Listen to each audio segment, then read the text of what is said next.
ডাকসু নির্বাচনে বিজয়ী হওয়ার জন্য ছাত্র শিবিরকে অভিনন্দন। অভিনন্দন জানাই সাদিক কায়েম, ফরহাদ সহ যারা যারা নির্বাচিত হয়েছেন সবাইকে। একটা দুর্দান্ত বিজয় তাদের, সেই বিজয় তারা অভিনন্দন অবশ্যই পাবেন। এবং যারা পার্টিসিপেট করেছেন বিভিন্ন প্যানেল থেকে, আমি তাদেরকে অভিনন্দন জানাতে চাই, কারণ তারা খুব চমৎকার একটা সহাবস্থানের মাধ্যমে চমৎকার রাজনৈতিক সংস্কৃতির পরিচয় রেখে ক্যাম্পেইন চালিয়েছেন, নির্বাচনের দিন পার করেছেন এবং সেই সময়ও মেজর কোনো সংঘাতে তারা জড়াননি কিছু তর্ক বিতর্ক বা বাকবিতণ্ডার বাইরে। এটা একটা চমৎকার উদাহরণ, সবাইকে অভিনন্দন জানাই। শেখ হাসিনা মুক্ত বাংলাদেশের প্রথম নির্বাচনটা মোটা দাগে বলবো বেশ ভালো হয়েছে। নির্বাচনের দিন বেশ কিছু অভিযোগ ছিল, সেই অভিযোগের প্রেক্ষাপটে নানা রকম মন্তব্য আছে, নির্বাচন প্রত্যাখ্যান আছে। ছাত্র দলে যিনি ভিপি প্রার্থী তিনি সেটা প্রত্যাখ্যান করেছেন, ওমামা ফাতেমা করেছেন, মেঘমল্লার বসুও খুবই কঠোর সমালোচনা করেছেন। কিন্তু আমরা মোটামুটি তথ্য যা পেয়েছি তাতে নির্বাচন মোটা দাগে বলছি খারাপ হয়নি, বা এমন কোনো রকম কোনো অনিয়ম বা সমস্যা হয়নি যেটার কারণে ফল ম্যানিপুলেটেড হয়েছে এটা বলা যাবে। আমি সোফার যতদূর বুঝতে পারছি, তাই আমি মনে করি ফলাফল মোটামুটি মেনে নেওয়াই ভালো।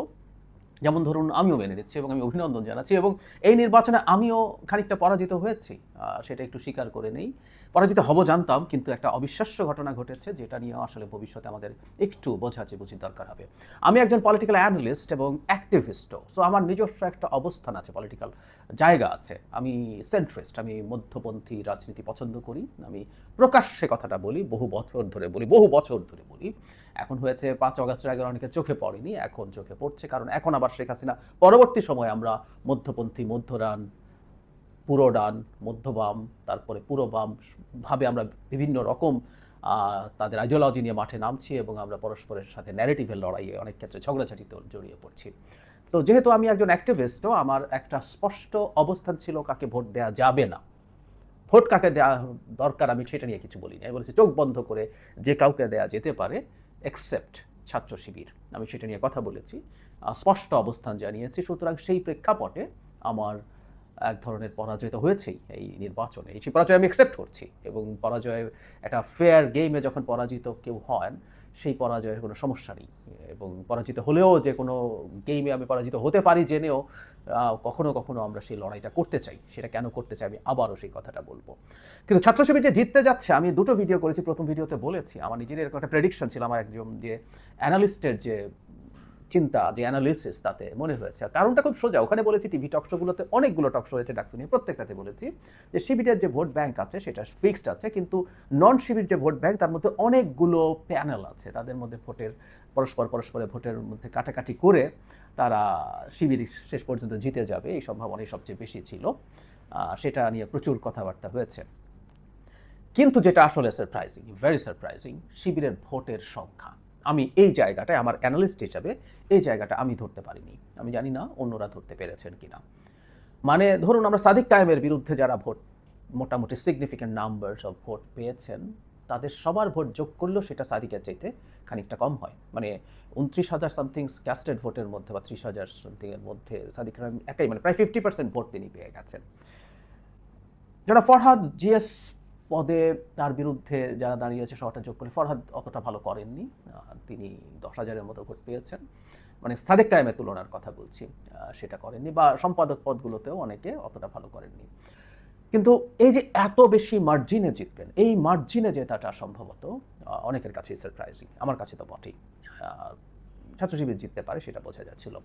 সো এখন নানান রকম কারণ খোঁজ করা শুরু হয়েছে। আমি আসলে এই ভোটটার রেজাল্টকে আবার খুব বেশি, আমাকে আমার প্রথম ভিডিওতেই বলেছি, আবারও কথাগুলো বলবো, যেটাকে ওভার এস্টিমেট করারও কিছু নেই, আন্ডার এস্টিমেট করারও কিছু নাই। মানে ওভার এস্টিমেট মানে অনেকে মনে করছেন এই জয়ের ফলেও জামায়াতে ইসলামী বাংলাদেশে বিরাট শক্তি হয়ে গেছে, তারা আগামী নির্বাচনে এটা সেটা করে ফেলবে। আমি তখনও বলেছি, এখন আবার একটু একটা উদাহরণ দিই। 1973 সালে জাসদ ছাত্রলীগ ডাকসু নির্বাচনে পূর্ণ প্যানেলে জেতার একেবারে ভূমিধ্বস বিজয় তাদের হয়ে যাবে। তখন ওই যে ছাত্রলীগ ভাগ হয়ে গেছে, মুজিববাদী ছাত্রলীগ মানে আওয়ামী লীগের যে ছাত্রলীগ, তারা পরাজিত হবে যখন নিশ্চিত হয়, তখন শেখ কামালের নেতৃত্বে ব্যালট বাক্স ছিনতাই করে সেই নির্বাচন বন্ধ করা হয়েছিল, আমাদের নিশ্চয়ই মনে আছে। সেই নির্বাচনে পরবর্তীতে জাতীয় নির্বাচন যখন হয়, এখন জাসদ ছাত্রলীগের যে নেতা মানে দল জাসদ কেমন করতো, জাসদ তখন মারাত্মক হাইপ শিক্ষা প্রতিষ্ঠানগুলোতে, মারাত্মক হাইপ, সব শিক্ষা প্রতিষ্ঠানে জাসদ জিতে যাচ্ছে। আমি জাসদের সর্বোচ্চ নেতাদের সাথে কথা বলে দেখেছি, ইনফ্যাক্ট ৭৩ সালের নির্বাচনটা মুজিব রিগ করেছিলেন, মানে এইটুকু উনি সহ্য করেন না, উনি এতই স্বৈরাচারী মানুষ ছিলেন। তো যাই হোক, আমি জিজ্ঞেস করেছিলাম সর্বোচ্চ কতটা সিট তারা জিততে পারেন, আমি তাদের আশা কেমন ছিল, তাদের কাছ থেকে শুনেছি যে তারা সর্বোচ্চ 15টা সিট জিততে পারেন, এরকমই তাদের এক্সপেকটেশন ছিল নেশন ওয়াইড। তো সারা দেশে শুধু ডাকসু না, সব শিক্ষা প্রতিষ্ঠানে একচ্ছত্রভাবে জনপ্রিয় জাসদ ছাত্রলীগ তার মাদার অর্গানাইজেশন জাতীয় নির্বাচনে এই করতে পারত। আমি সাম্প্রতিক একটা উদাহরণ দিই। 2018 সালের নির্বাচনে গণ অধিকার পরিষদ দুটো পদ পেয়েছিল, দেওয়া হয়েছিল, ভিপিতে নুরুল হক নূর এবং সমাজ কল্যাণ সম্পাদক আক্তার হয়েছিলেন। আমরা ধরে নেই যদি এর পরপরই একটা জাতীয় নির্বাচন হতো, আমরা এটা নিশ্চিত জানি যে ডাকসু নির্বাচনটা যদি ফেয়ার হতো, ছাত্রলীগ কোনো পদেই জিতত না। কিন্তু গণ অধিকার পরিষদ যদি তখনই থাকতো, তখনই তৈরি হতো, একটা জাতীয় নির্বাচনে যেত এবং ফেয়ার নির্বাচন যদি হতো, গণ অধিকার পরিষদ কেমন করতো আমরা বুঝতে পারি। তারপরে লেট 70s মাহমুদুর রহমান মান্না তাদের প্যানেল যখন জয়লাভ করে, সেই প্যানেলে মানে আওয়ামী লীগের যেন ওবায়দুল কাদের তার সাথে হেরে যান। তিনি একবার জাসদ থেকে একবার বাসদ থেকে যেতেন। তো এখন জাতীয় নির্বাচন ফেয়ার হলে সেই নির্বাচনে তারা কি করতেন?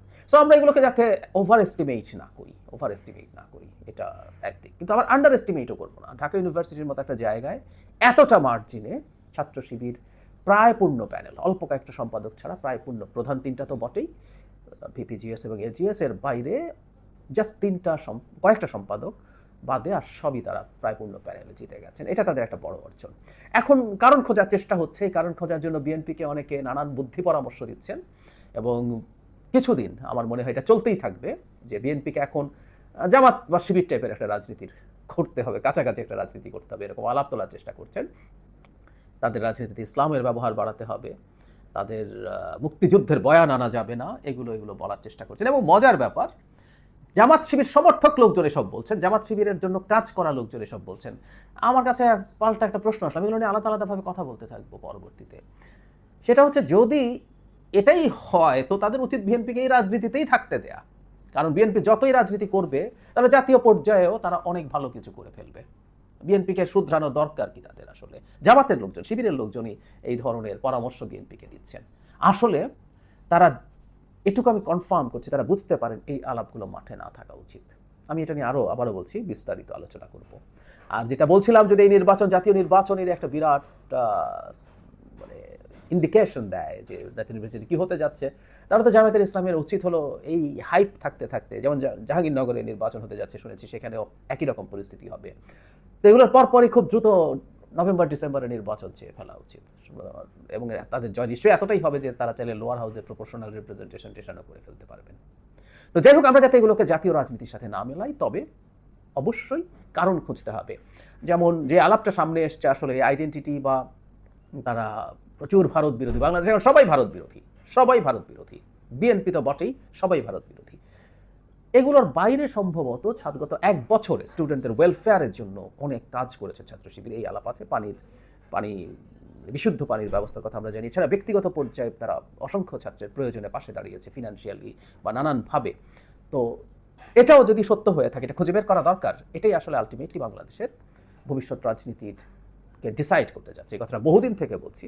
আমি গতকালই নেপালের ঘটনা তুলে বলেছি, ভবিষ্যতে বাংলাদেশের যেই সরকার ক্ষমতায় আসুক না কেন, তাকে মানুষকে সার্ভ করতে হবে, তাকে দুর্নীতি বন্ধ করতে হবে, কমাতে হবে, মানুষের জন্য গভর্নেন্স নিশ্চিত করতে হবে, মানুষকে বেটার সার্ভিস দিতে হবে, না হয় মানুষ আসলে এগুলো কোনো কিছুই নেবে না।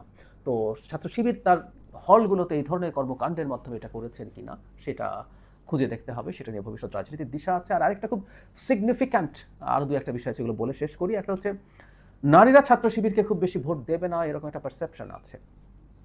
কারণ ছাত্র শিবির যারা অন্তত মনে করেন যে তাদের ওপরে কোনো রকম কোনো ধর্মীয় চাপ তৈরি হবে না, এটার জন্য নারীরাই প্রথমে এফেক্টেড হতে পারেন। কারণ তারা হিজাব পরবেন কি পরবেন না, তাদের হিজাব না পরাটাকে কীভাবে দেখা হবে, এইগুলো অনেকেই নানানভাবে ভাবতে পারেন। কিন্তু দেখা গেল রোকেয়া হলে অবিশ্বাস্য ভালো রেজাল্ট করেছে ছাত্র শিবিরের প্রার্থীরা।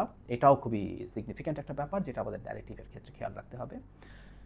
আরেকটা আলাপ ছিল, এটা কতটা সত্য জানি না, যে ছাত্রলীগকে বলা হয়েছিল ছাত্র শিবিরকে ভোট দিতে, যাতে ছাত্র শিবিরের ভোট তারা পান। কিন্তু এটাও খুব বেশি ধোপে টেকে না, কারণ ছাত্রলীগের অনেক ভোট থাকার কথা জগন্নাথ হলে সাদিক কায়েমকে দেখেছি খুবই খারাপ রেজাল্ট করেছেন। ফাইনালি এনসিপির ছাত্র সংগঠন বাগছাস যেটা তারা খুবই খারাপ রেজাল্ট করেছে। এটা আসলে মানে ওরা জাতীয় পর্যায়ে ভালো করবে না, কিন্তু কথা ছিল তারা শিক্ষা প্রতিষ্ঠানে ভালো করবে, করার কথা ছিল। তারা করে নাই, মানে হচ্ছে তাদের লিস্ট পলিটিক্যাল ক্যাপিটালও আসলে আর অবশিষ্ট নেই। তারা এতটাই বিতর্কিত হয়েছেন, তারা মানুষের কাছে এতটাই মানুষকে ক্ষুব্ধ করেছেন, তাদের যেই জায়গায় তাদের অন্তত খানিকটা ভালো করার কথা ছিল, তারা জাতীয় পর্যায়ে আসলে তেমন কিছু করতে পারবে না। অনেকদিন থেকেই বলি শিক্ষা প্রতিষ্ঠানগুলোতে খানিকটা ভালো করার কথা ছিল, এবং জনাব কাদের ক্যান্ডিডেট হিসাবেও আমি মনে করি তার হয়তো কীভাবে উনি ইন্টারাক্ট করেছেন সেটা ম্যাটার করে, নির্বাচনগুলো ম্যাটার করে। কিন্তু জনাব কাদেরের অত্যন্ত বড় একটা ইমেজ আছে আমাদের যে মুভমেন্ট হলো আমাদের আপরাইজিংয়ের সময়, তারপরও উনি সহ ওনার প্যানেলে জনাব বাকের বা অন্যান্যরা খুব বেশি ভালো কিছু করেননি। এটা একটা বিরাট ইন্ডিকেটর হয়ে থাকবে। এই জিনিসগুলো মোটা দাগে। আর যে বলছি যে রাজনীতির গতি প্রকৃতি ঠিক করে দিল কিনা বিএনপিকে, ডানে চলে যেতে হবে কিনা, এটুকু আপাতত বলে রাখি। ডানে যদি যাই বিএনপি, আমি বিস্তারিত কথা বলবো, তাহলে জনগণ ডান যদি বাঁচতে হয় তাহলে জামাতকেই বাঁচবে, বিএনপিকে বাঁচবে না। ইনফ্যাক্ট লোকজন এটাই চাইছে, জামাতিরা এটাই চাইছে যে বিএনপি এই কাজটা যেন করে, এটাতে তাদের সুবিধা হয়। আর আবারও ছাত্র শিবির এবং তার প্রার্থীদেরকে অভিনন্দন জানাই। তাদের বিরুদ্ধে আমার পলিটিক্যাল অ্যাক্টিভিজম, পলিটিক্যাল লড়াই চলবে। আমরা এটাই চেয়েছিলাম, এটাই বারবার বলার চেষ্টা করেছি। আমরা কোনো রাজনীতিকে পরাস্ত করতে চাইতে পারি, কিন্তু সেটা রাজনীতির মাধ্যমে। জামাত শিবিরের বিরুদ্ধে যে অন্যায় অবিচার আওয়ামী লীগের সময় হয়েছে সেটার প্রতিবাদ করেছি, তার রাজনীতির অধিকারের জন্য লড়াই করেছি। ঠিক একইভাবে আমারও রাজনৈতিক অধিকার আছে কোনো রাজনীতির বিরুদ্ধে যুক্তি দিয়ে, তর্ক দিয়ে, ন্যারেটিভ দিয়ে লড়াই করা। আর একটা কথা বলে ফাইনালি বলবো, পরাজিত হওয়া মানে বা কোনো ভোটে কেউ একজন অনেক বেশি জিতে যাওয়া মানে অনেক বড় ব্যাপার না। ভারতে মোদি যেতে, ভারতে গুজরাটের কসাই মোদি যেতে এবং বিপুল ভোটে যেতে, এই নির্বাচনে, আগের নির্বাচনে তারা একাই বিরাট বিরাট জয় পেয়েছিল। এখনও খুবই জনপ্রিয় মানুষ মোদি, অমিত শাহরা। যোগী আদিত্যনাথ বিরাট বিজয় পায় উত্তরপ্রদেশে। সুতরাং জিতে গেলে তার জেতা মানুষের মতোই রাজনীতি করতে হবে, এটা মনে করি না। বিস্তারিত আবার কথা বলবো।